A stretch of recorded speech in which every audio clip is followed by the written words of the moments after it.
దక్షిణ కాశీగా పేరుగాంచిన శ్రీకాళహస్తీశ్వర ఆలయంలో కాలభైరవ పల్లకి సేవ నేత్రపర్వంగా నిర్వహించారు ఆలయ అర్చకులు. ప్రతి మంగళవారం శ్రీ జ్ఞాన ప్రసూనాంబిక సమేత శ్రీకాళహస్తీశ్వర స్వామివారి ఏకాంత సేవ అనంతరం కాలభైరవ పల్లకి సేవ నిర్వహించడం ఆనవాయితీగా వస్తుంది.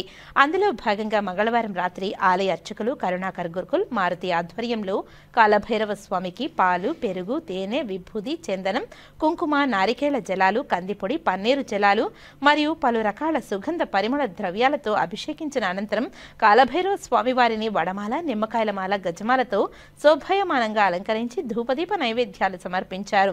అనంతరం వేద మంత్రాల మధ్య మంగళ వాయిద్యాల నడుమ కాలభైరవ స్వామికి ఆలయ ప్రాకారోత్సవం వైభవంగా నిర్వహించారు. ఈ కార్యక్రమంలో శ్రీకాళహస్తీశ్వర సిబ్బంది, టెంపుల్ ఇన్స్పెక్టర్లు, ఆలయ అధికారులు పాల్గొన్నారు. అధిక సంఖ్యలో భక్తులు పాల్గొని కాలభైరవ స్వామివారిని దర్శించుకున్నారు. ఆలయ ప్రాంగణమంతా హరహర మహదేవ, శంభో శంకర, ఓం నమ శివాయ నామస్మరణతో మారుమ్రోగింది.